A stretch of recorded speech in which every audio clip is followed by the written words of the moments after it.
लग्नाचे दागिने म्हणजे श्रीमंत पेशवाई दागिने. नाशिकचे सुप्रसिद्ध सराफ मयूर अलंकार सराफ.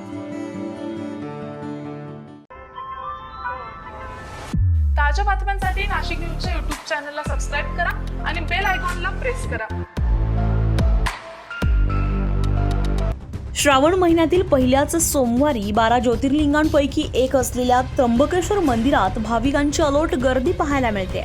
पहाटे 4 वाजता विधिवत पूजा झाल्यानंतर मंदिर भाविकांसाठी खुलं करण्यात आलंय.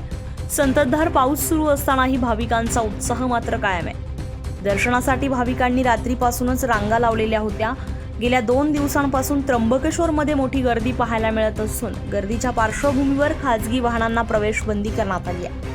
पावसाची संततधार सुरू असतानाही भाविक बम बोलेच्या जयघोषात दर्शनासाठी दाखल होत आहेत.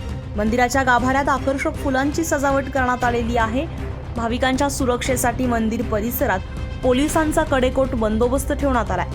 तसेच पावसाच्या पार्श्वभूमीवर प्रशासन आणि देवस्थानकडून भाविकांसाठी विविध व्यवस्था देखील करण्यात आली आहे. आम्ही बदलापूरवरून आलेलो आहे.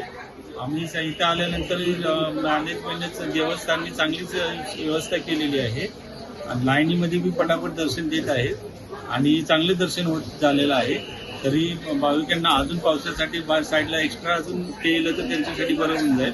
आणि देवस्थानने जे सगळ्यांसाठी सोय केली त्याच्याबद्दल त्यांचे धन्यवाद. व्हीआयपी दर्शन बंद केले त्यामुळे कुठेतरी भाविकांना व्हीआयपी दर्शन बंद केल्याचं सरकारला थँक्यू बोलतो. कारण का म्हणजे लोकांना सगळ्यांना डायरेक्ट तिथे दर्शन घ्यायला मिळतंय.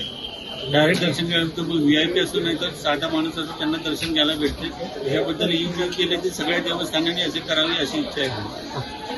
हम लोग मुंबई से आ गए हैं. यहाँ पे भगवान के दर्शन के लिए बहुत अच्छी सुविधा थी. दर्शन भी अच्छी तरह से हो गया. सब लाइन से सब एक दूसरे से मिलजुल के आगे बढ़े.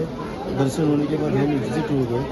श्रावण महीने का पहला सोमवार है और ये सोमवार को हर कोई भाविक भक्त जो है वो अपनी खुशियों से अपनी आराधना से भगवान के पास पहुँच गए.